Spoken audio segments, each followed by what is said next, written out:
Bismillahirrahmanirrahim. Assalamualaikum warahmatullahi wabarakatuh. Mas Ahmad dan rekan-rekan di Berlian Channel, saya mengucapkan terima kasih atas undangan untuk mengisi dan mengkaji Al-Quran hari ini ya. Jadi ini adalah hari ke-27 Ramadan dan kita sangat senang sekali ya. Kita insya Allah di tadi malam ya dan juga di malam-malam sebelumnya kita juga banyak membaca Al-Quran karena ini adalah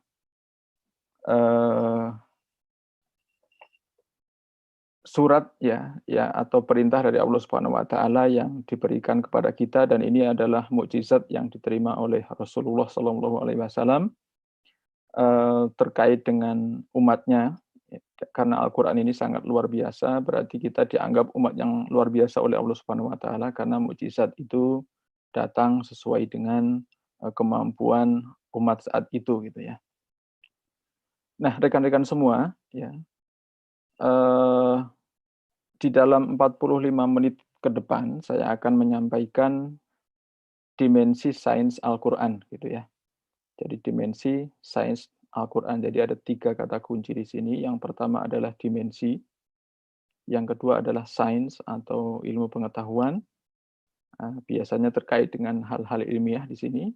Kemudian Al-Quran, yaitu mukjizat ya, yang diberikan kepada Nabi Muhammad SAW, yang menjadi pedoman hidup kita.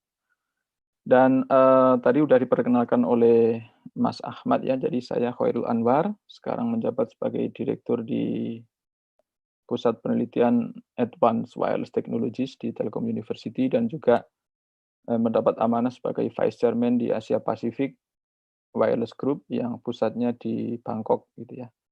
Dan saya berharap mudah-mudahan dalam beberapa menit ke depan kita bisa maksimal dalam memanfaatkan waktu Ramadan kita yang tinggal beberapa hari ini. Nah, rekan-rekan semua ya, jadi beberapa materi yang akan saya sampaikan di sini, ini sebagian saya dapatkan dan saya ambil dari pengalaman saya selama di Jepang. Jadi total saya di Jepang 14 tahun, dan banyak sekali ya hikmah bagaimana hidup sebagai muslim di luar negeri, ya kemudian kembali ke Indonesia, dan alhamdulillah meskipun telah kembali ke Indonesia lebih banyak lagi yang kita dapatkan terkait dengan Al-Quran gitu ya, dan juga ilmu pengetahuan dan teknologi.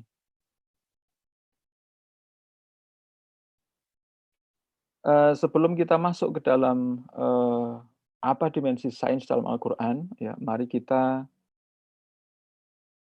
luruskan niat kita ya dalam mempelajari ini ya, bahwa apa yang akan kita lakukan ini semata-mata adalah untuk Allah Subhanahu wa taala. Di dalam Quran surat Al-An'am 162 ya, A'udzubillahi minasyaitonirrajim.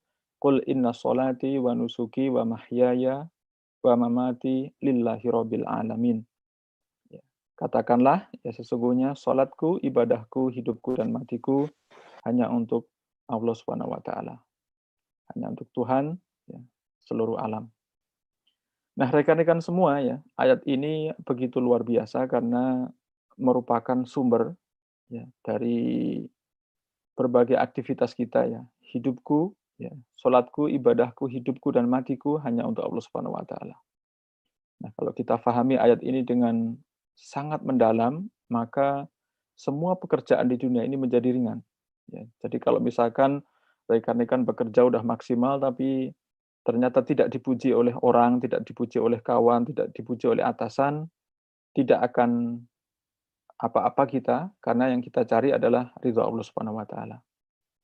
Nah, jadi saya berikan judul prinsip berkarya, amal jariah dan Lailatul Qadar gitu ya.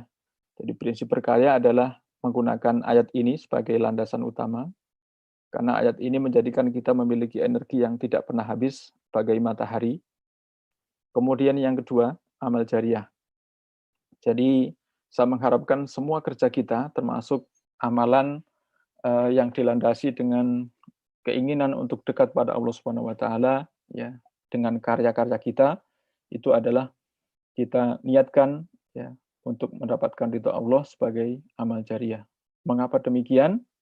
Karena semua yang hidup akan mengalami mati.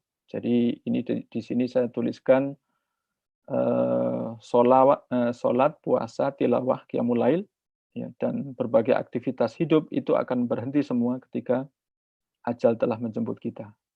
Tetapi amal jariah, ya, dan pahala Lailatul Qadar itu menjadikan kita seolah-olah hidup lebih lama. Gitu ya. Jadi sumbu X ini adalah waktu hidup dan sumbu Y itu adalah amalan. Ya.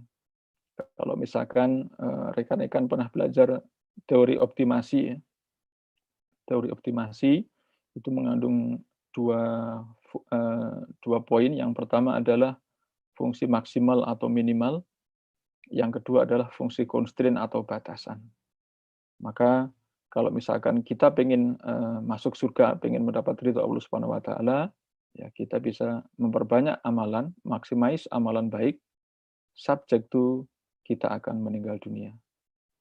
Gitu ya. Subject to kita akan meninggal dunia. Maka kalau kita hanya mengandalkan kehidupan fisik kita tidak akan bisa memiliki amal yang jauh lebih banyak, kalah oleh orang lain yang punya amal jariah. Makanya kalau bagi yang ilmuwan, ya, yang dosen, yang peneliti, atau bahkan bagi yang bekerja di industri, ya, di kantor, ya, silahkan dipikirkan kira-kira amal jariah seperti apa yang bisa rekan-rekan ciptakan selama hidup, gitu. Sehingga seandainya Allah Subhanahu wa taala tiba-tiba memanggil kita, ini akan menjadikan kita seolah-olah hidup lebih lama. Dan kita hari ini berada di hari yang spesial, berada di hari ke-27 di bulan Ramadan, ya, hari yang sangat mulia, maka kita ada peluang dapat yang warna biru ini, ya. Ada peluang mendapatkan Lailatul Qadar karena apa? Lailatul Qadar itu adalah suatu malam yang nilainya itu lebih besar daripada 1000 bulan. Ya. Maka ini juga membuat kita possible memiliki umur seolah-olah lebih lama. Ya, dengan adanya Lailatul Qadar. Ya, jadi ini kalau misalkan kita lihat di data life expectancy, jadi ini di tahun 2017 kalau tidak salah ya. Jadi Indonesia itu harapan hidupnya 69,1 tahun. Ya, kalau yang laki-laki ini rata-rata ya. Jadi rata-rata harapan hidup 67,1, yang perempuan 71,2. Jadi kalau diambil keduanya 69,1 tahun. Sedangkan Jepang itu 83,7 dan Switzerland ini 83,4. Jadi kalau seandainya orang Jepang sama orang Swiss ya ini beribadah terus-menerus setiap hari, setiap detik ya, maka mereka mungkin bisa menyamai Lailatul Qadar karena 1000 bulan itu setara dengan 83,3 tahun. Tapi kalau orang Indonesia in average ini kita kalau mengandalkan ibadah fisik akan sulit kita mencapai nilai ya setara dengan Lailatul Qadar. Jadi buat kita ya, maka kita berdoa ya, mudah-mudahan kita semuanya ya ini mendapatkan pahala Lailatul Qadar. Amin ya rabbal alamin. Jadi ini prinsip pertama sebelum kita masuk ke inti ya. Nah, yang kedua ya karena kita sekarang berada di eh, masa outbreak pandemik COVID-19 gitu ya. Jadi outbreak itu maknanya adalah kejadian yang tiba-tiba dan unwanted dan tidak diinginkan, itu makna outbreak. Jadi kejadian tiba-tiba yang tidak diinginkan, outbreak. Kemudian pandemik itu penyebaran nasional atau seluruh dunia. Jadi kalau digabung jadi outbreak pandemik COVID-19. Nah, karena adanya COVID-19 ya, kita menjadikan banyak sekali aktivitas kita termasuk ibadah yaitu diminta dari rumah gitu ya. Dari working from home. Nah, yang saya ingin sampaikan di sini itu adalah kita melaksanakan ya, mentadabburi dan melaksanakan apa yang Allah sampaikan di dalam Quran surat Ar-Rahman ya.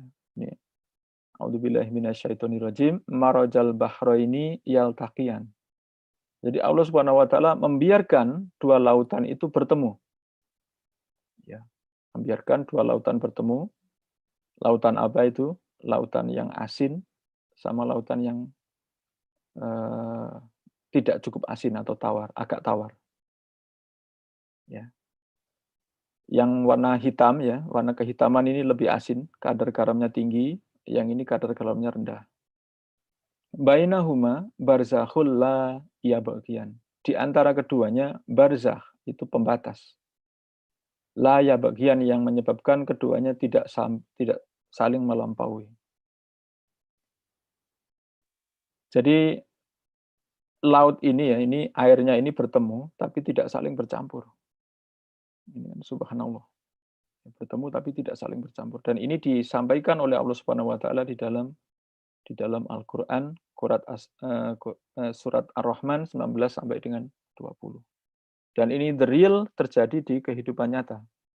Jadi kalau misalkan rekan-rekan yang sempat ke Afrika gitu ya, itu sempatkan melihat ini, yang melihat ini. Jadi ini kan serat Jabal Torik, ya, Jabal Torik di sini. Saya pernah ke Spain sini ya, waktu ada pertemuan telecommunication internasional, saya sempat di sini. Ya. Cuman nggak sempat melihat ini ya. Cuman ya sempat di sekitar Jabal Torik, cuman nggak sempat melihat ini. Ya nanti kalau misalkan ada di antara rekan-rekan silahkan ke sana. Dan ini saya ambil untuk dua makna. Yang pertama adalah di masa WFH, ya mari kita berusaha untuk profesional, bahwa mana pekerjaan rumah, mana pekerjaan kantor, mana pekerjaan kampus. Kenapa? Agar kita bisa maksimal dalam semua aktivitas kita. Jadi walaupun kita sama-sama di rumah, tapi kita tetap seolah-olah ada pembatas.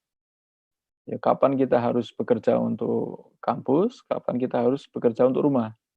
Karena kalau kita bercampur, maka nanti tidak jelas. Ya, jadi bisa jadi rumahnya juga tidak terurus, kemudian pekerjaan di kantor juga tidak maksimal. Ya, itu pesan pertama saya kepada kita semuanya adalah mari kita memahami barzah. Jadi Allah Subhanahu wa taala menciptakan ini real, ya, ini real. Terus yang kedua adalah ini menjadi bukti kebenaran Al-Qur'an. Nanti akan saya sampaikan hubungan Al-Qur'an dengan ilmiah, ya. Salah satunya adalah burhan. Burhan itu bukti. Dan ini adalah salah satu burhan dari Al-Qur'an. Gitu ya. Dan rekan-rekan semuanya, bukti yang kita miliki itu bisa jadi ada yang mudah dilihat dan bisa jadi ada yang hanya orang-orang tertentu yang bisa melihatnya. Terutama orang-orang berpendidikan tinggi itu bisa melihat hal-hal kecil. Ya, tapi kalau orang amah gitu ya, itu yang bisa dilihat ya hal yang simpel biasanya. Maka kadang-kadang kalau kita berbicara kepada siapa, ya itu harus kita ketahui pakai bahasa yang mana. Gitu. Ya. Dan Al-Quran ini bahasa universal, bahasa yang harus difahami oleh orang amah dan harus difahami oleh orang berpendidikan tinggi. Makanya ketika membaca Al-Quran, subhanallah Allah bisa memilih kalimat yang bisa dipahami keduanya. Gitu. Kalau misalkan kita membuat paper, saya kalau membuat paper populer itu kesulitan ya. Karena apa? Harus dipahami orang umum padahal ini istilahnya teknis. Ya, istilahnya kecil gitu bedanya. Tapi kalau membuat paper ilmiah itu mudah. Karena kita bisa mengasumsikan pembaca sudah tahu. Tapi kalau kita menulis ke populer itu agak sulit gitu. Tapi Allah Subhanahu wa taala ya subhanallah ya bisa memberikan bahasa yang bisa diterima keduanya. Gitu ya. Nah, karena bahasa seperti itu ya kadang-kadang apa yang ditulis dalam Al-Qur'an itu kalau nggak kita renungkan itu kita nggak dapat. Gitu ya. Makanya tadi pagi dan juga kemarin ya kan dibahas oleh dua ustadz itu luar biasa. Ya. Jadi Al-Qur'an pokoknya berinteraksi terus gitu ya. Karena dengan berinteraksi terus kita bisa memaksimalkan fungsi ya. Jadi bukan analogi seperti Ustadz Abdul Rauf tadi pagi bahwa jangan Al-Quran itu bagikan handphone yang hanya bisa untuk bisa untuk WA-an saja gitu. Tapi harus bisa untuk yang lain. Atau jangan Al-Quran itu hanya untuk dibaca saja ya, tapi bisa untuk fungsi yang lain. Itu adalah benar sekali ya. Jadi kalau kita tidak mengeluarkan effort sedikit, maka Al-Quran ya bisa jadi fungsinya hanya sedikit, gitu. Padahal sebenarnya luar biasa di dalamnya. Oke, rekan-rekan, yaitu pendahuluan. Berikutnya dalam materi ini saya menggunakan 5 buku ya, 5 buku, 6 buku, 4 di dalam bahasa Indonesia. Jadi saya menggunakan buku dasar-dasar ilmu Al-Quran, ini tebal bukunya dan bagus. Kemudian buku yang kedua adalah Mukjizat Al-Quran yang tak terbantahkan. Kalau ini banyak berisi gambar-gambar ya. Dan ini dan ringkas, kajiannya ringkas. Ya bagus untuk orang awam. Kalau ini agak teknis ya, dan ini buku ini memuat berbagai bidang keilmuan. Jadi waktu saya membeli buku ini, saya mencari ada nggak telekomunikasi atau elektro di sini. Alhamdulillah ada walaupun singkat. Ya, sebenarnya adalah tugas dari kita semua yang kita mendalami bidang kita masing-masing itu dituliskan dalam buku nanti bisa difahami oleh orang-orang setelah kita. Ya, itu kan termasuk salah satu bagian dari amal jariah. Ya, jadi amal jariah itu amal yang pahalanya terus mengalir ketika kita telah meninggal dunia. Ya, jadi kalau bisa berupa ilmu seperti ini atau bisa berupa sistem. Jadi kalau misalkan ya rekan-rekan punya ide cemerlang bikin suatu organisasi, bikin suatu algoritma kehidupan maksudnya, bukan algoritma teknis. Sehingga ketika orang pakai itu terus, maka itu merupakan amal jariah. Ya, jadi buku ini bagus ya. Tapi mungkin saya pengen nanti kalau misalkan kita ada ide ya, kita menuliskan kembali dari bidang kita masing-masing itu seperti ini. Gitu. Ya. Karena kan tadi saya sampaikan bahwa bukti Al-Quran itu tidak banyak yang tahu. Kecuali bukti-bukti yang nyata seperti air laut tadi kan very clear tadi. Tapi ada bukti-bukti yang di dalam. Hanya orang-orang yang ketika merenungkan, ketika menurunkan, ketika meneliti baru diketahui gitu. Terus yang ketiga ya, itu adalah saya juga memakai tafsir. Nah, tafsir Salman ini tafsirnya tebal tapi hanya juz 30 gitu ya. Dan saya berharap mungkin banyak ilmuwan yang harus bisa menafsirkan juz-juz yang lain gitu. Dan ini tapi walaupun hanya juz 30 ini sudah bagus sekali gitu ya. Jadi ini saya dapatkan waktu saya memberi kuliah di Salman ITB terus diberi hadiah buku ini. Jadi ketika saya baca wah ya luar biasa. Baik, ini 4 buku dalam bahasa Indonesia. Berikutnya adalah 2 buku dalam bahasa Inggris.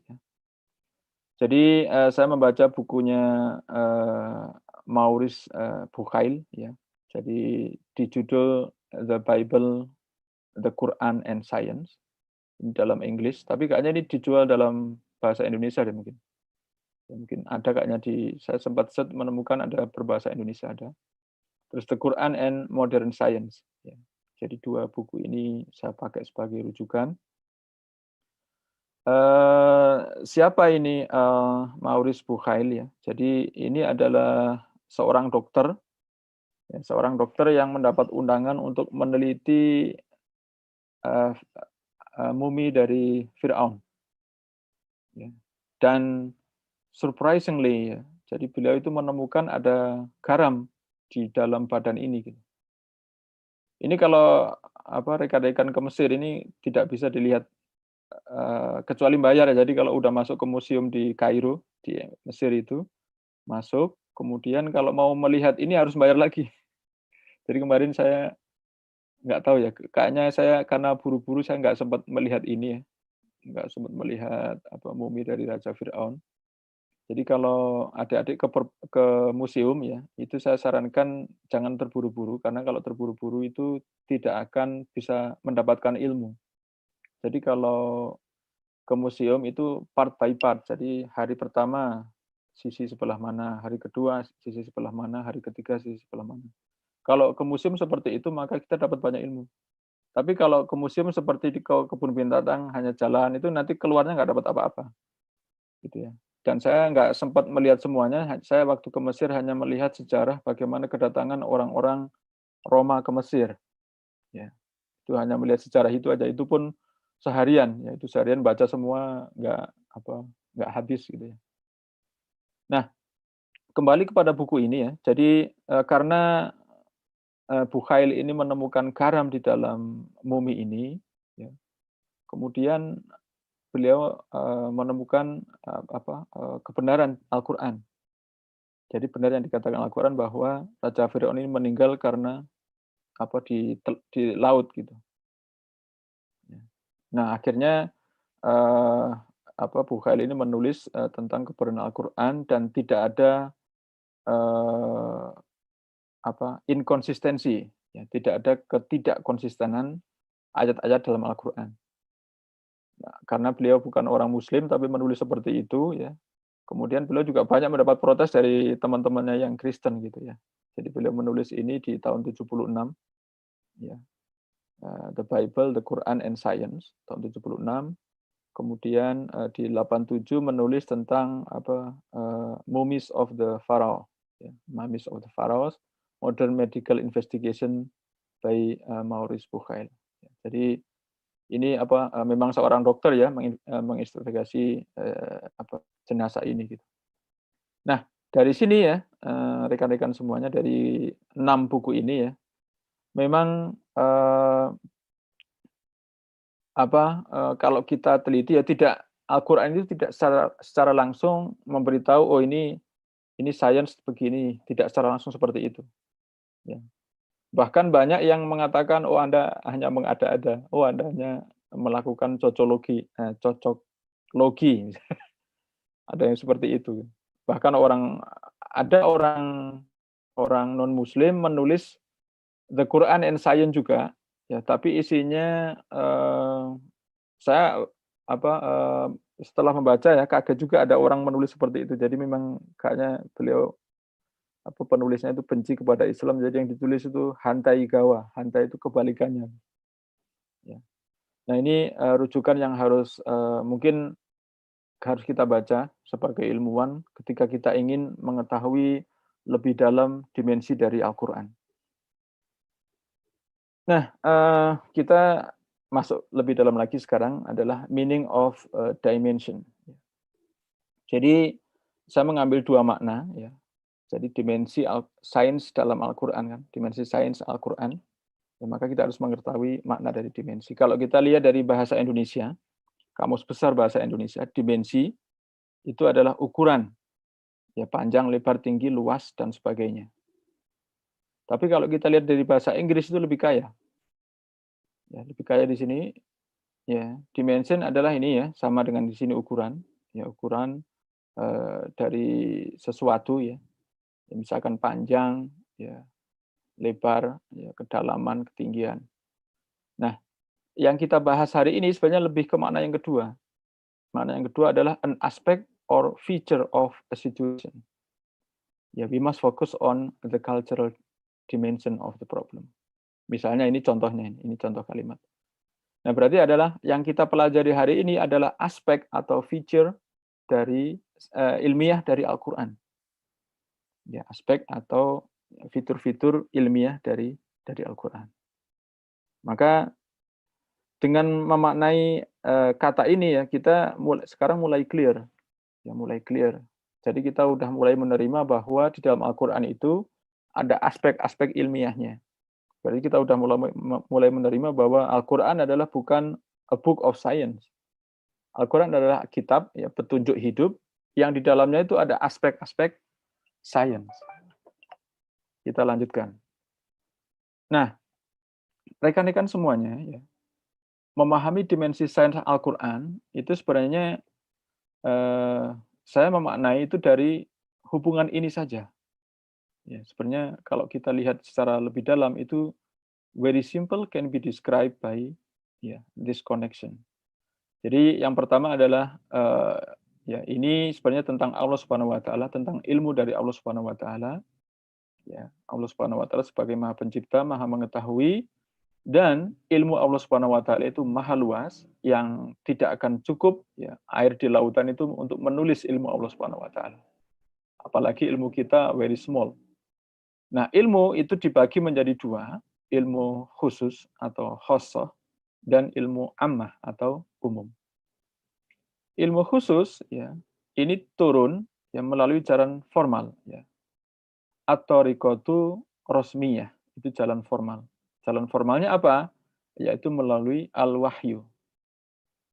Jadi ilmu khusus itu hanya diturunkan melalui wahyu kepada siapa? Kepada ar-rasul, kepada rasul. Dan bentuknya apa? Bentuknya adalah al-ayatul qauliyah. Ya, al-ayatul qauliyah yaitu ayat-ayat Al-Qur'an. Ini ilmu khusus.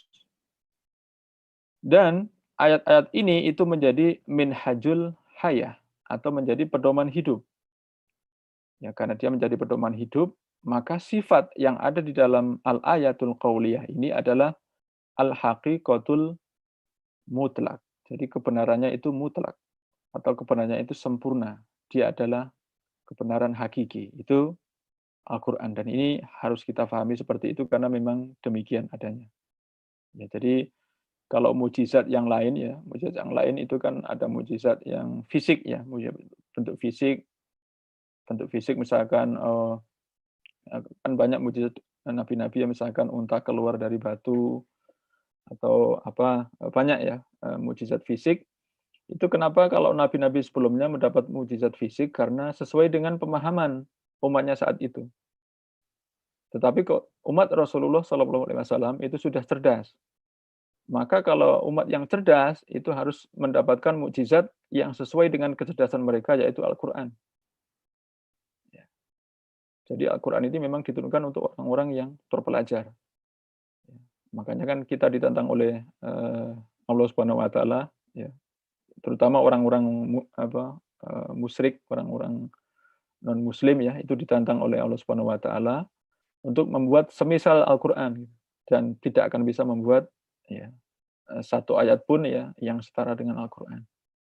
Itu karena memang luar biasa. Nah, kita kembali ke ilmu ya. Karena kan ini nanti kita harus mencapai dimensi sains ya. Jadi ilmu yang umum ya itu turun ya melalui jalan tidak formal atau at-thariqatu ghairur rasmiyah. Jadi ghairur rasmiyah ya, itu tidak formal atau informal. Melalui apa? Melalui al-ilham. Ya, jadi bedanya wahyu dengan ilham ya, kalau ilham itu kadang-kadang kita nggak tahu datangnya dari mana, tiba-tiba pengen aja. Ya. Misalkan kita lapar, kita haus, ya itu adalah ilham sebenarnya. Kita kapan sebenarnya exactly lapar kan nggak tahu. Jadi ilham itu ternyata begitu. Jadi misalkan kalau untuk peneliti ya, kalau misalkan rekan-rekan mendapatkan ilham dari Allah Subhanahu wa taala, tiba-tiba pengen melakukan itu aja. Tiba-tiba pengen melakukan itu, tiba-tiba pengen menggunakan nilai sekian gitu. Nanti saya akan sampaikan ketika di Jepang itu saya sering diminta ya untuk memberikan apa pengajian ya menyambut Ramadan. Ya, ya tarhib Ramadan untuk menyambut Ramadan dan saya selalu memakai satu ayat dari Al-Baqarah ya tentang infak. Karena di dalam Ramadan nanti itu infak kita itu berlipat-lipat. Nah, kalau di luar Ramadan itu sudah berlipat-lipat, apalagi di dalam Ramadan gitu. Dan itu selalu saya pakai sewaktu saya di Jepang. Nanti saya akan sampaikan itu ada slide-nya ya. Nah, akhirnya saya dapat ilham untuk saya terapkan di telekomunikasi. Ya. Nah, ini mungkin rekan-rekan bisa memikirkan dari bidangnya masing-masing, ya. Dan tentu saja jangan lupa berdoa kepada Allah Subhanahu wa taala, ya Allah kami mohon ilmu dari Engkau gitu ya. Yang ilmu umum di sini, akan nanti diberikan dalam bentuk ilham.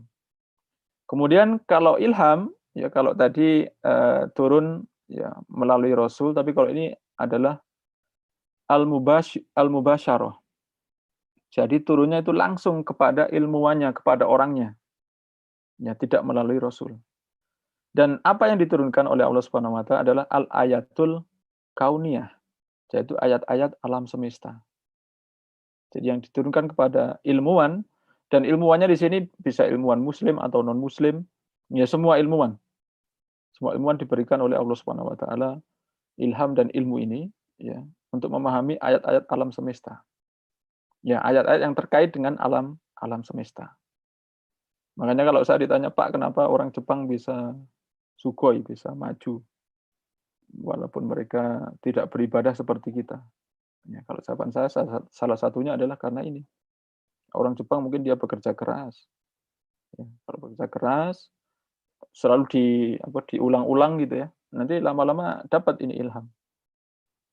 Ya, tapi kalau kita hanya melakukan sekali, sekali pindah, nggak akan terinternalisasi itu, apa yang kita lakukan, apa yang kita pikirkan. Makanya kalau, apa, kita menghafal Al-Qur'an diulang-ulang gitu ya, membaca Al-Qur'an diulang-ulang, lama-lama masuk. Masuk. Makanya tadi, di diskusi kemarin sama tadi pagi itu yang disampaikan Ustadz luar biasa ya. Mau hafalan dulu atau baca dulu, lakukan aja, mana yang lebih memudahkan.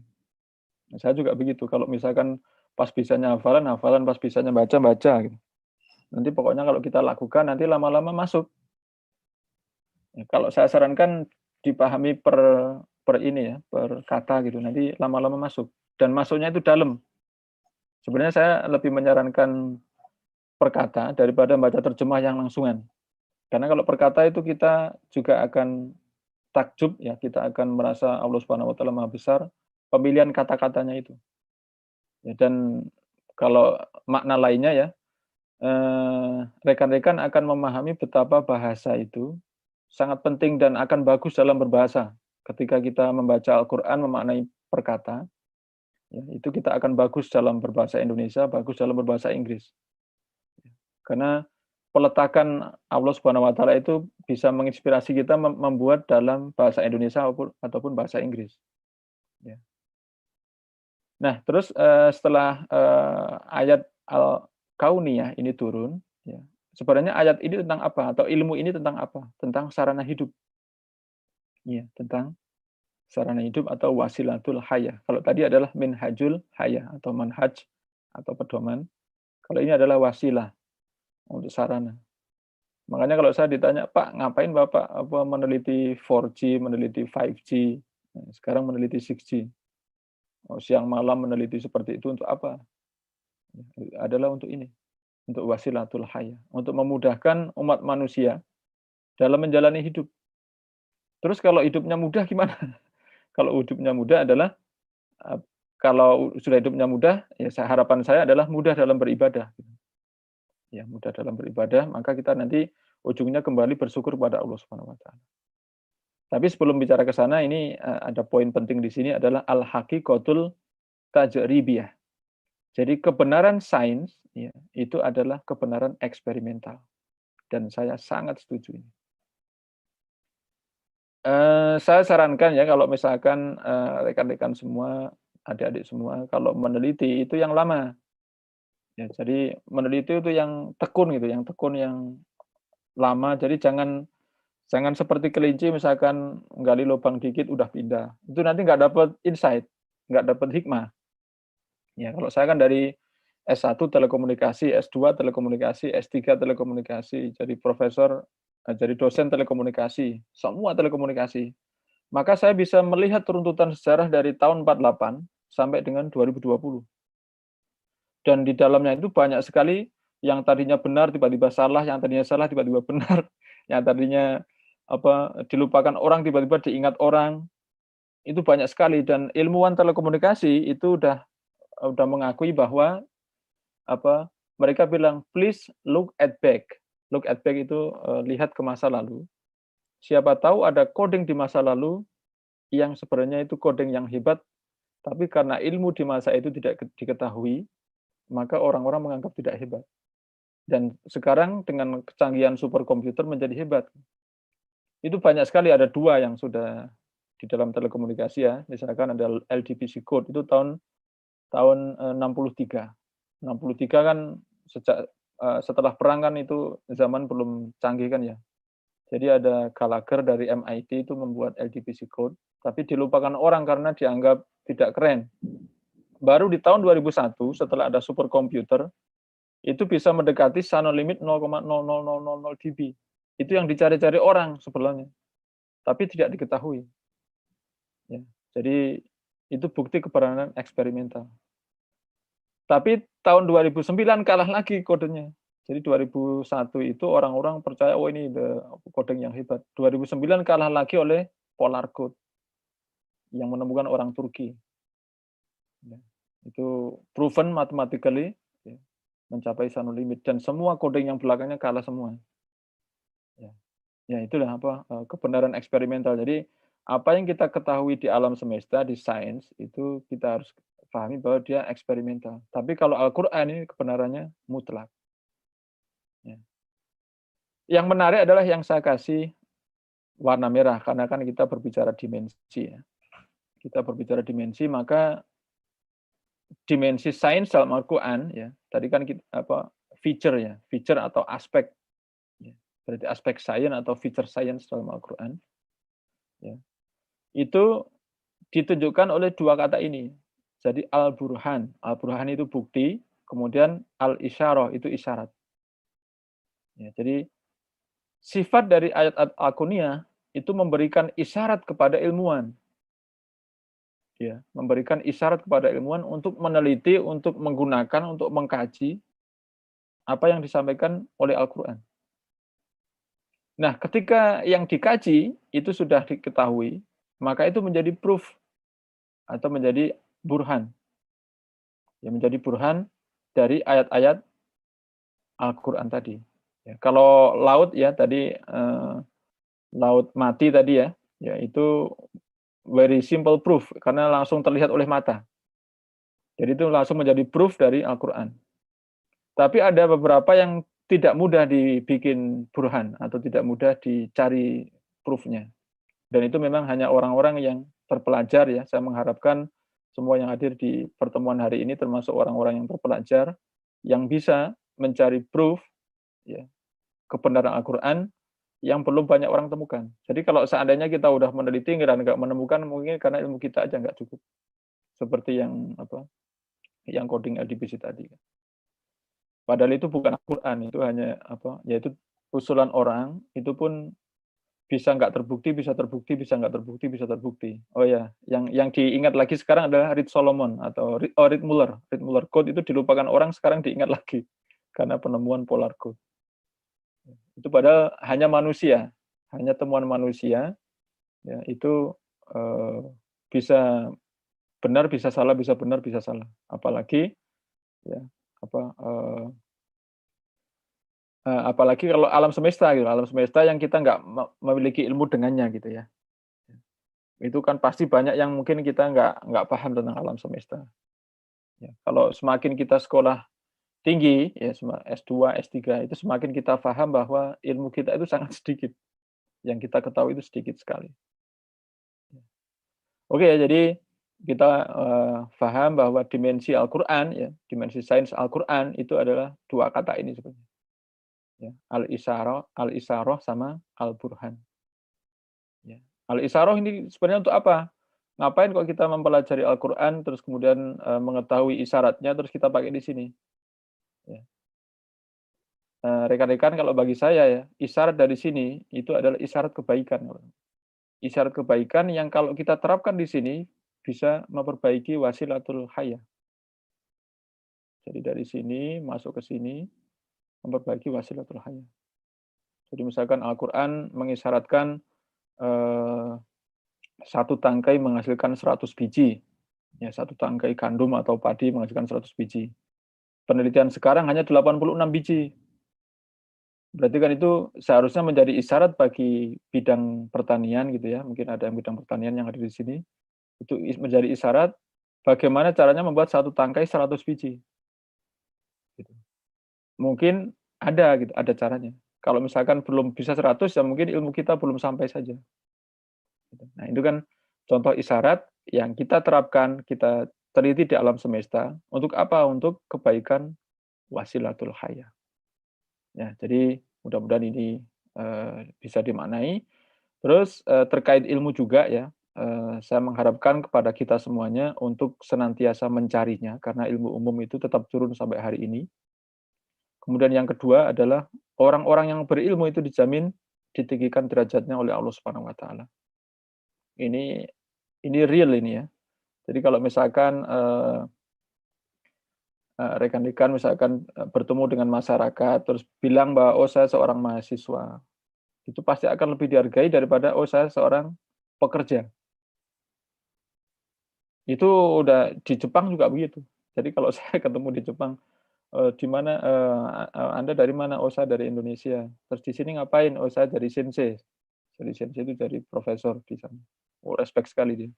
Terus kalau saya ke rumah sakit, hanya nunjukin kartu sensei ya. Jadi kan kalau kita punya, kartu asuransi kesehatan, itu profesor di situ ditulis. Nyerahin itu langsung hormat sekali mereka, ya. Itu padahal di dunia, apalagi di akhirat yang Allah menjamin ini gitu.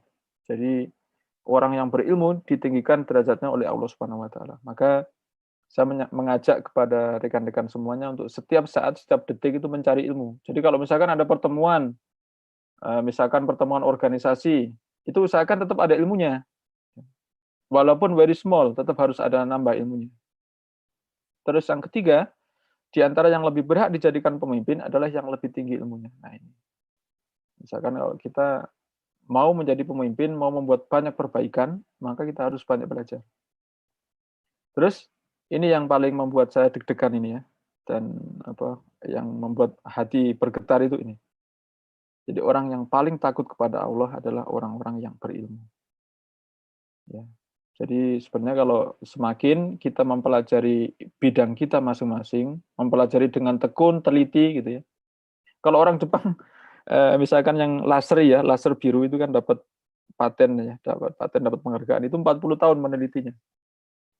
40 tahun itu terus, ya, meneliti itu terus. Maka semua aspek di situ nanti dia akan paham, ya, dan dia akan menemukan ini, ya, menemukan ini. Kalau saya kan memang fokus di coding theory, information theory gitu ya. Jadi di situ tuh banyak sekali hikmah-hikmah yang dari situ saya, ya Allah, Engkau Maha Besar gitu. Jadi siapa yang membuat misalkan ada kalau dimasukin begini keluar begini, kalau dimasukin ini keluar begini. Ya. Itu kalau kita renungkan mendalam itu kita akan takut kepada Allah Subhanahu wa taala, gitu ya. Makanya ilmuwan itu orang yang rendah hati ya, itu karena ini, ya, rendah hati dan takutnya kepada Allah Subhanahu wa taala itu tinggi. Maka kalau Allah Subhanahu wa taala ingin menghancurkan suatu kaum, dicabut dulu yang berilmu. Yang tinggal adalah orang-orang yang tidak takut kepada Allah Subhanahu wa taala. Terus yang berikutnya ya, kenapa kita harus menuntut ilmu, adalah menjadi jalan tersampaikannya ilmu Allah kepada manusia. Jadi kita menjadi perantara. Terus yang terakhir, ini yang mungkin sesuai dengan bangsa kita ya, jadi bangsa yang memimpin peradaban adalah yang menguasai ilmu pengetahuan dan teknologi. Jadi kalau kita ingin memimpin bangsa Indonesia dengan kebaikan-kebaikan yang kita mimpikan, maka kita harus menguasai ilmu pengetahuan dan teknologi.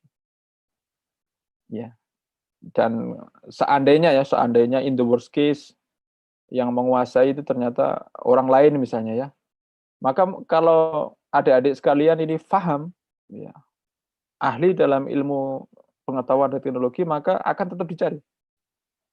Ya, maka yakinlah akan tetap dicari. Pokoknya sekarang kita usahakan adalah maksimalkan, temukan sesuatu, ya, meneliti dengan rajin gitu ya. Manfaatnya banyak ya, untuk kita sendiri kita lebih takut pada Allah Subhanahu wa taala, kita dihargai orang walaupun nggak kita cari ya. Ya, kemudian, pahala kita banyak gitu, nah gitu. Makanya kalau dulu saya bilang ke ibu saya, "Bu, saya mau sekolah sampai seluruh sekolahan di dunia ini habis." Sekolahan habis kan sampai S3, ya, karena S3 itu pendidikan tertinggi di dunia sekarang kan S3. Ya, jadi kalau mungkin yang hadir di sini yang misalkan masih S2, ya silakan bercita-cita untuk S3, yang masih S1 bercita-cita untuk S2, yang masih SMA bercita-cita untuk S1 dan seterusnya gitu. Wah udah 13.22, very fast ya. Oke, lanjut ya. Jadi, berikutnya ya, mari kita mempelajari ya, di mana kita sekarang berada gitu. Karena Termasuk berbahaya adalah orang tidak tahu di mana dia berada di posisi di mana dia. Misalkan orang yang tersesat, ya orang tersesat itu adalah orang yang punya visi, punya misi, tapi dia tidak tahu di mana posisinya. Dan kita tidak ingin menjadi orang tersesat juga. Ya, maka kita harus tahu di mana kita sekarang berada gitu. Jadi rekan-rekan mari kita pahami ya. Jadi dalam istilah umum ya, nah kita belajar BC, BC itu before Christ. Ya, lawannya adalah CE. CE itu apa? Lawannya adalah AD ya, AD lawannya. BC atau AD atau bisa ditukar-tukar sih, atau BCE atau CE. Jadi 0 di sini ya. 0 di sini itu adalah kelahiran Nabi Isa. Kelahiran Nabi Isa di sini. Yang ke sini itu minus. Minus itu BC. Jadi kalau misalkan ada 2000 BC itu berarti lebih kuno daripada 1000 BC. Tapi kalau ke kanan itu plus. Jadi ke sana makin ke sini. Dan kita 2020 ada di sini. 2020. Jadi hitungannya di sini. Kalau kita pakai Hijriah itu dari Nabi berhijrah. Nah, tetapi ya, kita harus paham dua-duanya. Dan ini sejarah di dunia Ancient and Classic Time. Itu 6000 BC sampai 500 CE. Jadi sampai sini. 6000 berarti minus 6000 di sini sampai sini. Ini masa kuno. Kemudian masa Middle Age ya 500 sampai dengan 1500 ini Middle Age. Kemudian 1500 sampai sedikit di sini ya itu Renaissance. Kemudian Enlightenment 1680 sampai 1800 dan kemudian 1800 sampai 1500 itu abad 19 dan 1900 sampai sekarang itu abad modern. Ya, 1900 sampai sekarang ini kan Perang Dunia II ya, 1914 sampai 1918. Perang Dunia I mah. Perang Dunia II kan 42, tahun 42. Nah, ini berarti dari masa kuno sampai kini. Dan kita sekarang ada di sini. Dan Al-Qur'an itu turun di 500-an sini. Turun di masa Middle Age ini.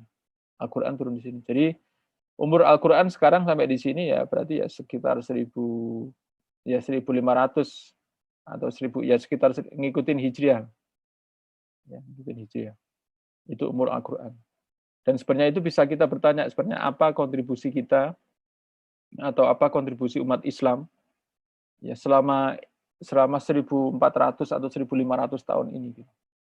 Itu sebenarnya bisa memacu kita untuk lebih berprestasi. Kalau Injil kan turun kepada Nabi Isa ya, di sini ya, para Nabi Isa.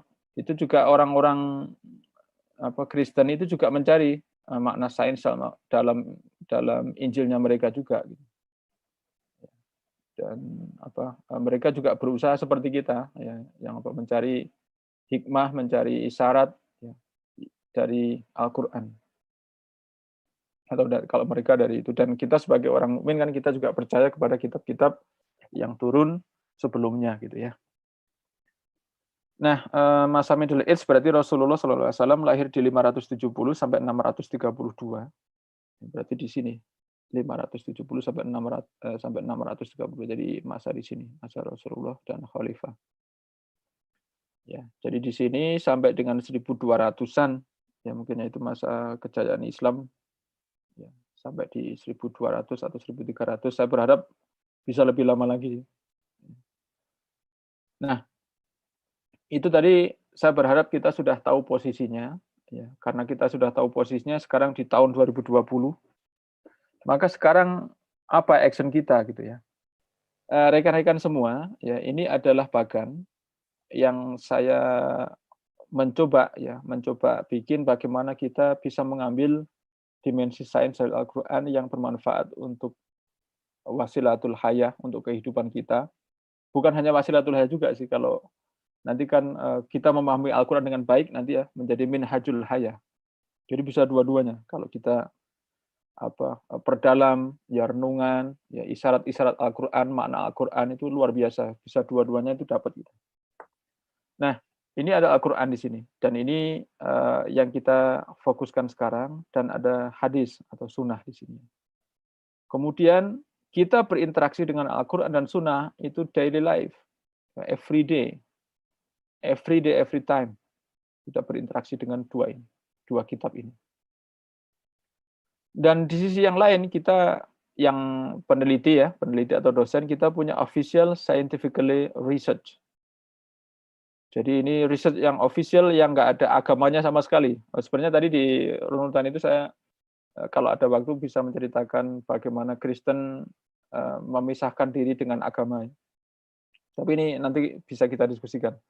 Jadi di daily life kita kita ada riset yang harus murni sains, nggak ada agamanya sama sekali. Misalkan ke IEEE itu kan kita nggak bisa, kalau bukan topiknya tentang Al-Quran itu kita nggak bisa memasukkan Al-Quran. Kecuali memang topiknya tentang huruf-huruf Al-Quran atau frekuensi pembacaan Al-Quran itu mungkin bisa. Tapi kalau topiknya bukan Al-Quran kita nggak bisa. Misalkan saya 5G, misalkan 5G langsung masukin Al-Quran nanti di-reject karena bukan dalam ranahnya. Ya ini yang kita harus pahami pertama. Dan ini yang kita lakukan officially di kampus-kampus kita itu seperti ini. Dan ini kita dituntut publikasi. Terus kedua itu adalah kontemplasi renungan. Ya, renungan. Jadi kalau ini tidak ada publikasi, ya adik-adik nggak ada masuk sini. Nah, ini renungan bebas. Ini jadi renungan bebas. Misalkan kita, kalau saya sih senang kalau di perjalanan ya, waktu di Jepang itu kan sering naik kereta ya. Jadi habis ada pengajian atau ngisi pengajian itu kan kita naik kereta lama gitu kan, dedeng dedeng dedeng dedeng. Nah itu enak sekali untuk merenungkan. Jadi tadi membaca ayat apa atau lagi membaca di kereta membaca itu bahagia sekali gitu. Ini yang maksud saya renungan bebas. Tidak harus ada publikasi dari situ. Nah, di antara keduanya itu ada semi populer. Kalau populer banget ya ini populer atau semi populer boleh lah. Jadi sains ada, agama ada. Dan ini kita bikin yang bahasanya mudah dibaca oleh orang umum ya, orang amah. Ini juga bisa dipublikasikan. Jadi waktu saya mengisi seminar di IBF Indonesia Book Fair di Jakarta, ya, itu saya bertemu dengan profesor dari Australia, dia memang studi Islam, jadi dia profesor studi Islam, bidang studi Islam. Jadi kan saya mempresentasikan hasil saya terkait tadabbur Al-Quran di Al-Baqarah 261 ya. Kemudian habis ini saya ceritakan mudah-mudahan ada waktu. Nah di situ kemudian langsung beliau menawarkan, Dr. Anwar, please submit your result to our journal. Jadi jurnal beliau itu menerima yang semi populer. Jadi ada sains, ada Al-Quran, ya kemudian dikaji di dalamnya. Itu minta seperti itu. Ya.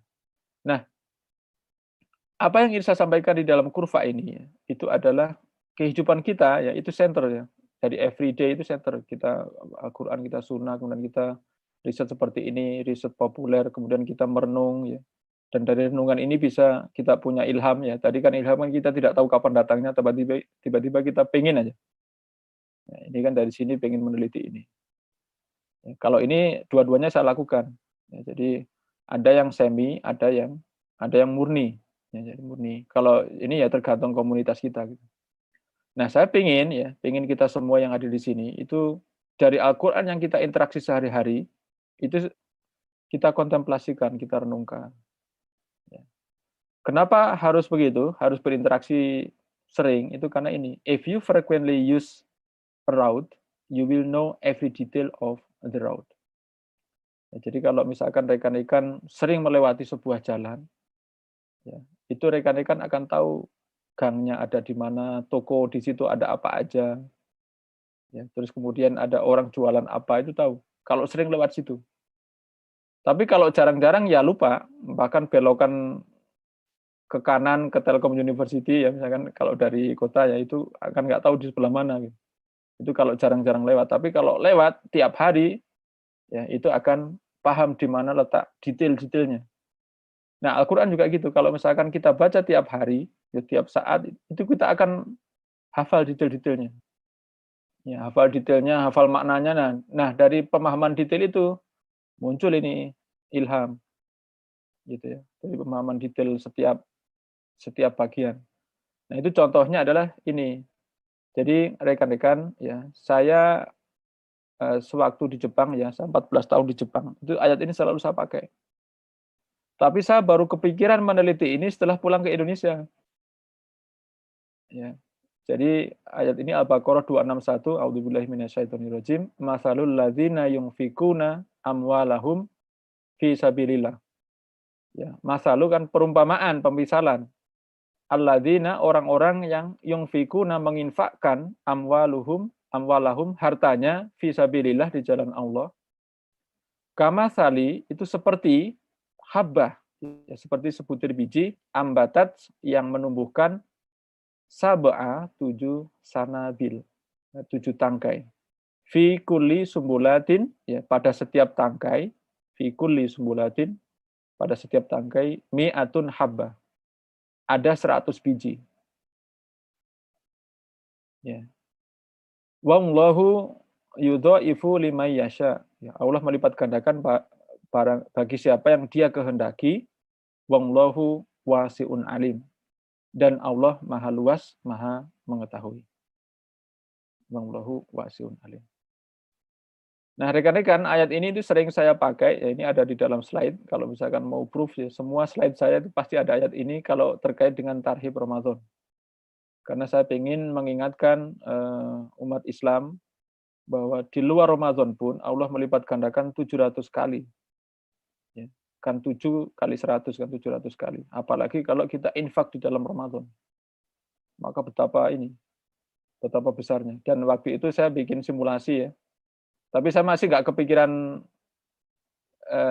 merangkaikan ini ya. Jadi saya bikin simulasi, pokoknya kalau kelipatan 700 itu nanti jadi berapa, uang jadi berapa, itu eksponensial. Wah, besar sekali ya. Jadi kalau infak kalau masuk ke Ramadan itu kan ada pengali jadi berapa. Walaupun kalau kita berinfak kita nggak hitung-hitungan gitu ya, ini namanya motivasi kan, kita akan agar termotivasi. Sampai saya pulang ke Indonesia dan saya meneruskan penelitian saya untuk 5G ya. Jadi saya meneliti 5G. Di 5G itu dipakai polar code sama LTE. Tetapi sebelum 5G membuat seperti ini, saya sudah meneliti ini. Nah, saya sudah meneliti ini. Kalau di 5G kombinasi ini namanya QC-LDPC. Ini LDPC ya. Ini LDPC. Terus kemudian ini LTE atau Raptor. Nah, saya sudah meneliti ini dari Jepang. Sampai saya pulang ke Indonesia itu masih belum masuk idenya. Sampai ya karena ayat ini sering saya sampaikan kan. Jadi saya bertanya kenapa Allah membuat 2 tingkat gitu. 1 dulu menjadi 7, 7 menjadi 100. Kenapa kok enggak perumpamaan ini adalah misalkan ini 1, kemudian setiap tangkai ada 700 biji. Kenapa kok nggak langsung 700 saja gitu kan, totalnya sama juga bukannya. Kemudian saya punya ide ya untuk saya kan selalu membuat coding bertingkat ya, coding bertingkat, maka saya bikin 1/7 dulu. Oh ini maaf, ini seharusnya 1/100 ini ya. Ini baru di sini itu 1/100 gitu.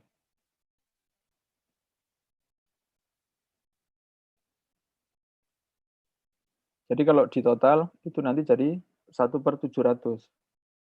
Ya. Jadi 1/7 kali 1/100 kan 1/700.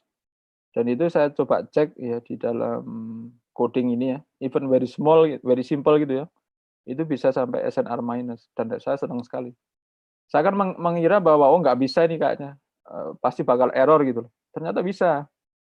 Ya, jadi riset ini belum selesai ya. Jadi rekan-rekan ini belum selesai, baru tahun 2019 kemarin ada kepikiran meneliti ini. Cuman dengan isyarat-isyarat dari Al-Quran itu bahagia sekali kita. Jadi sebelum saya kepikiran untuk meneliti ini, saya bikinnya itu selalu setengah, terus seperempat gitu. Terus saya kan kepikiran kan, kenapa kok setengah seperempat? Kok nggak angka yang lain gitu? Kenapa kok nggak 1/5? Terus kemudian 1/8? Kok nggak gitu? Sampai akhirnya baca karena sering menyampaikan ini ya. Kemudian, kenapa kok nggak itu aja dicoba diuji? Nah ini kalau bagi kita yang engineering. Nah, kalau bagi rekan-rekan yang bidang pertanian, ya saya sarankan ini mungkin bisa menjadi ilham ya. Ilham kan tadi datang dari tidak kita sangka-sangka datangnya. Maka ini satu tangkai bagaimana bisa 100 biji. Kalau dari yang saya sempat cari ya, itu belum bisa 1 sampai 100 biji. Tapi kalau seandainya sudah bisa ya luar biasa. Gitu ya. Baru bisanya sekarang 86, satu tangkai itu 80. Jadi satu tangkai ini itu 86 isinya. Baru bisanya seperti itu. Nah, itu contoh untuk bagaimana kita mentadabburi Al-Qur'an. Mentadabburi Al-Qur'an kan mencari hikmah dari Al-Qur'an. Ya, dengan isyarat-isyarat tadi.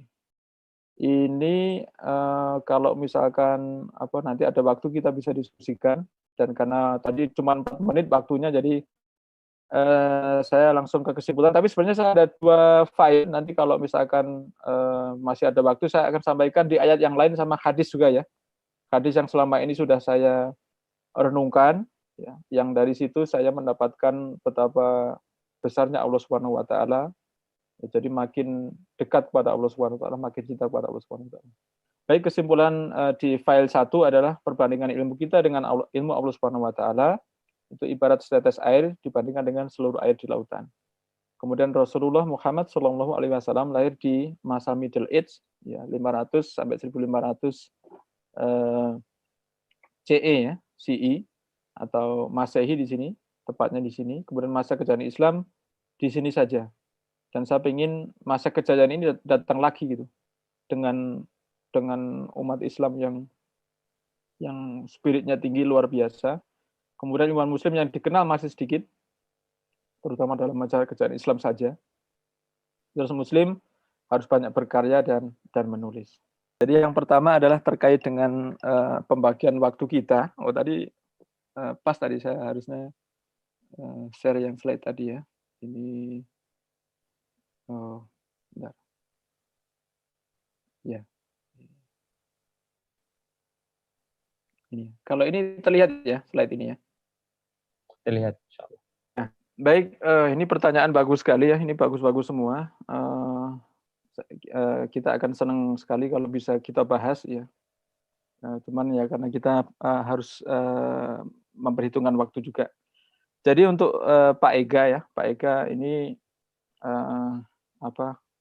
solusi dari pertanyaan ini udah saya lakukan waktu di Jepang ya. Jadi di Jepang itu saya punya kawan yang yang kalau saya ajak pengajian nggak mau, saya ajak ke acara pertemuan mahasiswa Indonesia nggak mau. Maunya pokoknya dari asrama ke kampus, asrama kampus gitu. Terus kemudian, gimana caranya untuk mengingatkan yang seperti ini? Terus kemudian kalau saya memberikan materi di sana itu dibilang, Pak, tolong kasih semangat kami agar kami menjadi orang-orang banyak memberikan manfaat gitu. Jadi nggak hanya misalkan cuman kuliah tok gitu, tapi juga bermanfaat untuk masyarakat, bermanfaat ini. Makanya terus ya udah sekalian saya bikinkan penjelasan dari entropi. Jadi ini sebenarnya entropi ya. Entropi itu ukuran kerandoman sesuatu atau ketidakteraturan sesuatu. Ya, ukuran ketidakteraturan. Nah, kalau di dalam telekomunikasi ya, jadi jumlah informasi itu setara atau linear dengan kerandoman. Jadi kalau malah informasi itu, kalau sesuatu ada polanya, itu nggak ada informasinya. Atau informasinya kecil. Ya, jadi misalkan matahari terbit dari timur, sebenarnya nggak usah diinformasikan bahwa Mas Ahmad besok matahari terbit dari timur. Karena kan sesuatu yang ada polanya itu informasinya sedikit. Makanya saya bilang, kalau gitu mahasiswa jangan punya pola. Jadi kalau misalkan kita belajar security kan juga gitu ya. Jadi seseorang kalau kita mau aman, itu adalah jangan selalu ambil jalan yang sama. Jadi kadang jalan dari selatan, kadang jalan utara, itu akan aman kehidupannya. Kalau misalkan seseorang sedang dalam ancaman ya, maka informasi dari orang seperti itu rendah. Nah, kehidupan kita juga gitu. Jadi kalau kita monoton ya, dulu kan ada istilahnya kupu-kupu ya, kuliah pulang. Itu kalau kita monoton, maka informasi dalam kehidupan kita itu kecil. Ya. Informasi dalam kehidupan kita itu kecil. Nah, kalau informasi kehidupan kita itu kecil, maka dia setara dengan manfaat kita juga kecil. Kalau manfaat kecil itu dapat diketahui dari mana? Dapat diketahui dari pengalaman yang dia bisa share ke anak cucunya itu kecil. Ya. Jadi kalau misalkan orang ini ya dari rumah kampus, rumah kampus. Paling nanti yang kalau punya anak misalnya, yang diceritakan ke anaknya adalah ya paling sekitar perjalanan itu aja. Tapi kalau seseorang itu luas, pergaulannya, aktivitasnya itu banyak, kontribusinya banyak, maka akan banyak sekali orang yang mengingat tentang dia. Ya, yang karyanya akan diingat tentang dia itu banyak. Kenapa? Karena dia itu ya random, tidak monoton ya. Tidak hanya ini aja, dia juga mengurus organisasi dia. Makanya ini kan saya bikin ya, kalau dia menikah naik 1,41, kalau dia ikut organisasi ya. Saya senang dengan para aktivis dakwah ya, kan berarti ada tambahan 1 state di sini ya. Ada 1,69. Cuman problemnya adalah saat tidak balance. Ya, saat tidak balance. Jadi kan ini sama nih. Mr. C sama Mr. D itu sama. Ya, tetapi kalau yang Mr. C itu agak balance, ya kan 0,2, 0,3, 0,2, 0,3. Ini asumsikan berapa persen dia tinggal di state ini. Jadi kalau 0,2 berarti 20% dia mengurus dirinya, 30% mengurus keluarganya, 30% mengurus pekerjaannya di lab, 20% mengurus organisasi dakwahnya ya, atau organisasi masyarakat. Maka dia 1,69. Tapi kalau orang ini terlalu ngurusin pekerjaan, tidak mengurus keluarganya, 0,1 kan. Terus tidak mengurus dirinya, jadi misalkan dirinya jarang mandi, terus kemudian pakaiannya tidak rapi, gitu ya. Itu langsung turun 1,49. Hampir menyamai yang hanya 3 state. Ya, 3 state kan 1,41 menyamai ini. Kalau kita tidak bagus. Nah, agar kita bagus dalam memanajemen waktu, ya, itu ada 2 hal, Pak. Yang pertama adalah kita tahu bahwa waktu tidak akan pernah kembali. Jadi setiap detik yang kita lalui, termasuk sekarang ini, itu nggak akan pernah kembali. Jadi hari ini tanggal 27 Ramadan 1441 Hijriah, ini tidak akan datang kembali. Atau hari ini tanggal 20 Mei, Hari Kebangkitan Nasional kan, 2020, ini juga tidak akan pernah kembali. Maka yang kita bisa lakukan adalah maximize setiap detik itu selalu maksimal. Ya, setiap detik itu selalu maksimal, nggak ada waktu sia-sia gitu. Kalau misalkan kosong dikit membaca Quran, kosong dikit membaca paper, kosong dikit membaca ini. Ya usahakan balance seperti ini ya. Usahakan balance seperti ini. Kan ini kalau misalkan ditambah, ini misalkan Qurannya di mana? Quran, sholat. Ini misalkan saya masukkan ke individu lah. Itu berarti masuk ke sini kan. Jadi individu termasuk baca Quran, sholat, puasa, ya itu masuk ke sini. Itu harus seimbang. Nah, itu poin pertama ya. Jadi kita memaknai waktu. Ya. Terus yang kedua adalah kita tadi barzakhul, ya barzah seperti air laut tadi ya. Jadi kita itu tahu pembatas.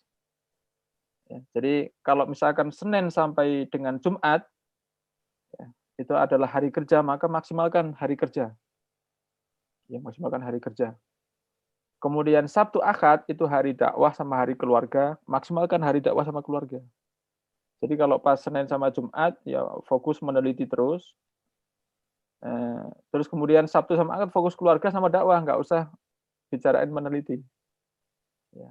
Walaupun kalau pas istirahat boleh, jadi pas istirahat dari dakwah atau apa, misalkan kan misalkan kita harus jauhlah kemana, ke Jakarta, misalkan harus istirahat berapa menit, nah itu sambil baca paper nggak apa-apa, itu kan tadi ya memanfaatkan waktu tadi masuk ke poin pertama. Nah itu pernah saya lakukan di Jepang, jadi kalau di Jepang saingan saya orang Korea, ya, namanya Kim, namanya Kim, nama banyak sekali orang Korea namanya Kim, jadi namanya Kim itu. Saya punya istri, punya anak, dan dia belum menikah. Maka yang dia bisa lakukan adalah setiap hari itu ke kampus. Coba setiap hari kamu Senin, Selasa, Rabu, Kamis, Jumat, Sabtu, Minggu, Senin, Selasa, Rabu, kampus terus. Akhirnya apa? Oh pasti disenangi sama sensei kan. Sensei kan senang orang-orang yang rajin. Terus saya karena ya saya bilang sensei saya punya keluarga dan saya kalau Sabtu Minggu nggak bisa ke lab. Jadi saya bisa ke lab itu Senin sampai Jumat saja.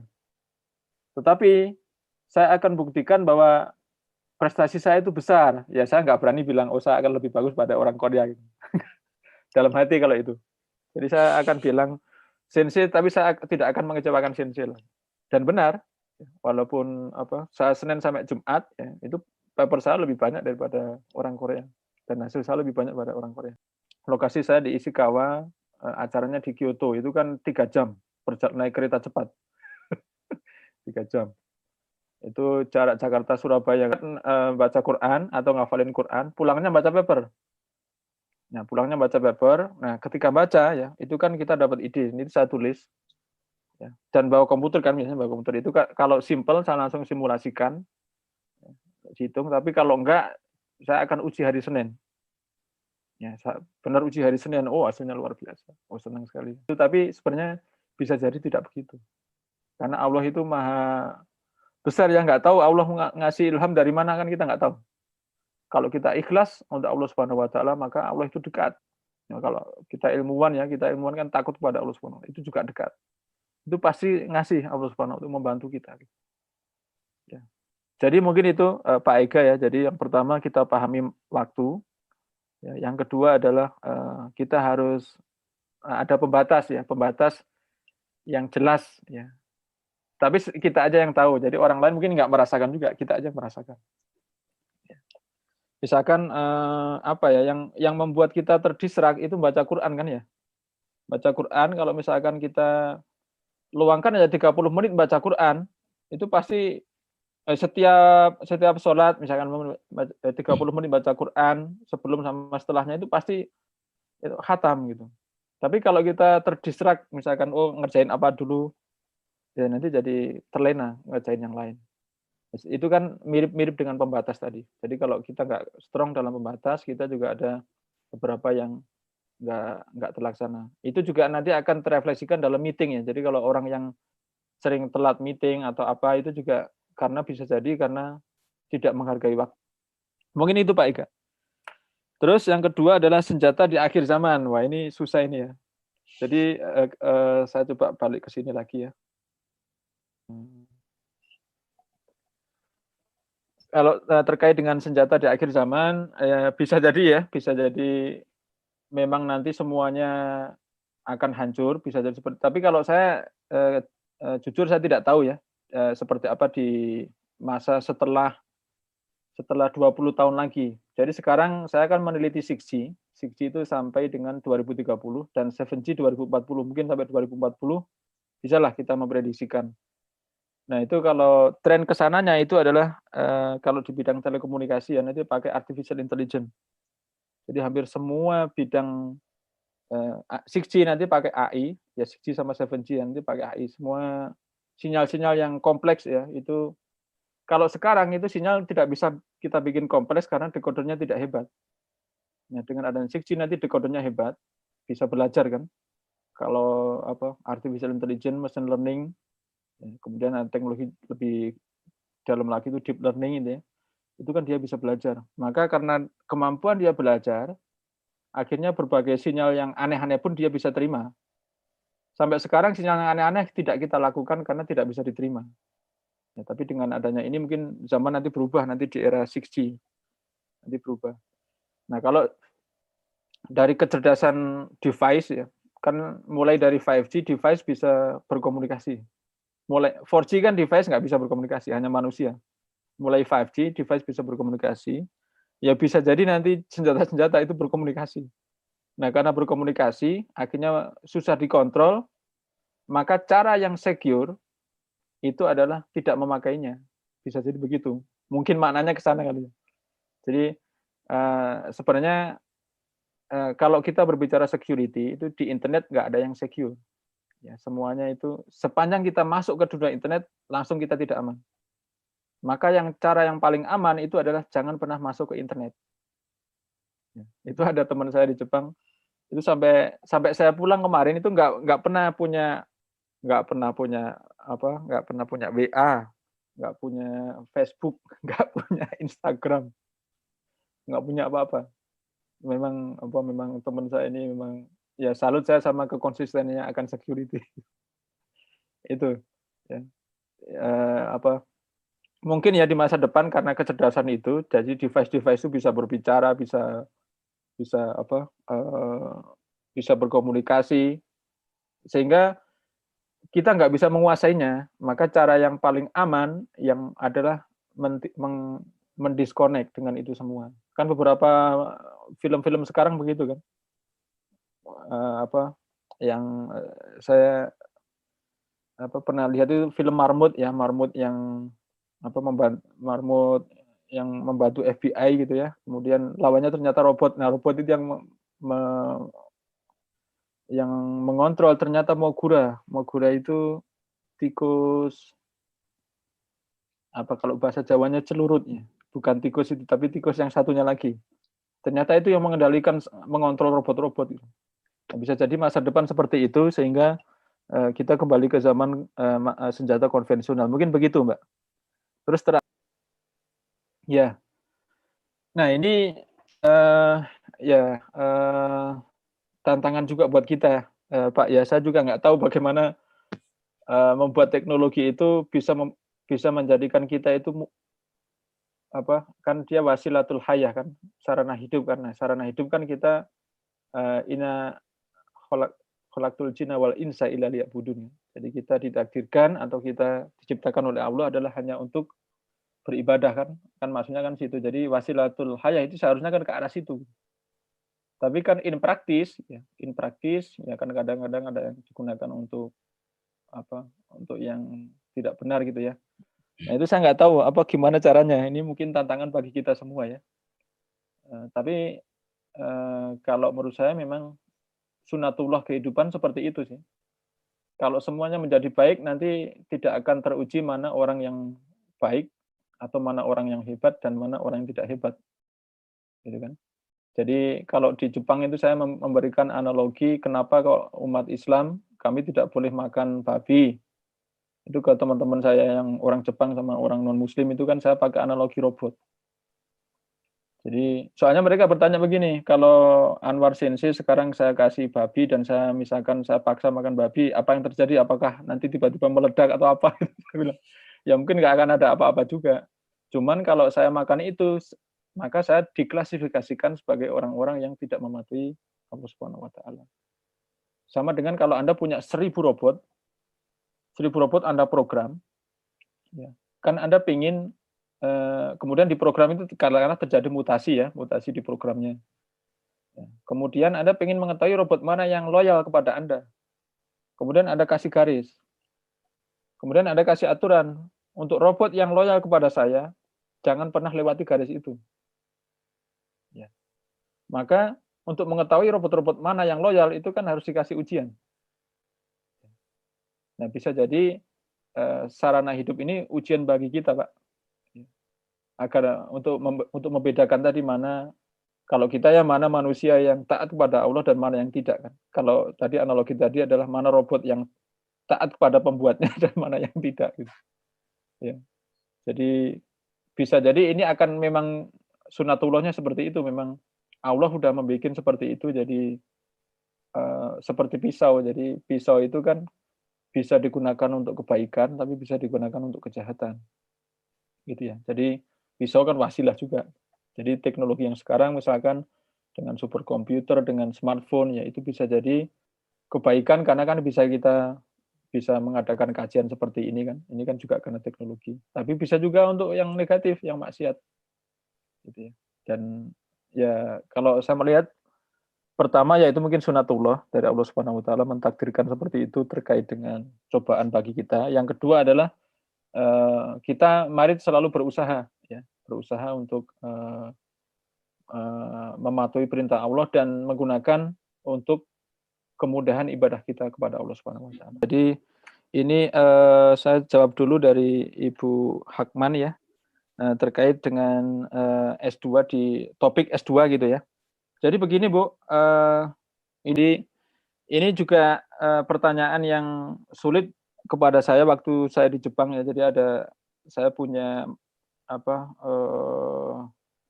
ya mahasiswa gitu ya. Dia bekerja di Kombini. Kombini itu singkatan dari convenience store. Kalau di sini mungkin Alfamart kayak gitu kali ya. Nah, itu bekerja di situ dan semua Kombini Jepang itu kan jual alkohol. Ya, jual alkohol. Terus kemudian ya ini ya murid saya ya ini kan seorang muslim, terus bertanya kepada saya, "Sensei boleh nggak saya bekerja di sini?" Gitu, yang di situ menjual alkohol. Ya kemudian saya sampaikan bahwa, eee, sekarang mulai cari pekerjaan lain saja, ya nanti kalau dapat yang lain segera pindah, gitu. Ya. Karena apa? Karena, kita ya, kita kalau di negara yang minoritas ya, maka yang kita prioritaskan ya, itu mungkin nanti kayaknya untuk mahasiswa muslim internasional sering dikaji deh ini, nanti kalau Ibu ke sana mungkin nanti ikut saja kajiannya, Bu, ya. Jadi, eee, ukurannya adalah kita bisa beribadah nggak di sana, itu yang pertama. Terus yang kedua, apakah ada manfaat dari topik ini gitu, untuk umat Islam? Ya minimal untuk Ibu sendiri misalnya. Kalau apalagi kalau kita, berpikir untuk umat Islam ya. Jadi, pertama Ibu kalau ke sana apakah masih bisa beribadah, terus kedua apakah ada manfaat untuk umat Islam. Kalau ada manfaatnya diambil saja, Bu, ya, kalau ada manfaat. Tapi kalau seandainya ini, wah kira-kira tidak ada manfaatnya maka, eee, Ibu boleh memilih ke topik yang lain. Ya, jadi pertimbangannya itu tadi, Bu. Mungkin nanti, detailnya Ibu bisa kalau misalkan masih apa, mau berdiskusi dengan saya nanti bisa diskusi lagi dengan saya, Bu. Terus, yang kedua, Pak Cevi ya, ini, wah ini bagaimana kita, eee, menjelaskan belief ya, atau kita mempercayai suatu belief tanpa harus bukti, ya. Pertama Pak ya, kalau dari pengalaman saya adalah kita merasa tenang atau tidak dengannya. Jadi kalau kita nggak perlu bukti ya, atau kita nggak bisa membuktikan, maka kita tenang atau tidak dengan. Kalau dengan menerima itu kita tenang, berarti itu it is enough. Biasanya kan, orang tidak mau menerima karena dia tidak tenang dengan itu. Ya, jadi kan kenapa Islam itu ditolak oleh raja-raja karena apa? Karena Islam itu menyuruh penghambaan kepada Allah kan. Padahal raja-raja pengen disembah, berarti kan itu ancaman bagi raja-raja. Maka bagi raja-raja tidak tenang, maka itu akan sulit sekali menerima Islam kalau kondisinya seperti itu. Tapi kalau misalnya di dalam hatinya, "Oh, sebenarnya yang saya cari dalam hidup ini apa?" Misalnya ya. Kalau misalkan, "Oh, hidup saya adalah inna sholati wa nusuki wa mahyaya wa mamati lillahi rabbil alamin." Kalau diperlakukan seperti itu kita tenang, berarti kita bisa menerima itu, Pak, walaupun tanpa kompensasi, tanpa apa, ya. Jadi mungkin kuncinya ya, ini kalau dari pengalaman saya adalah kita tenang atau tidak dengan apa yang kita yakini itu.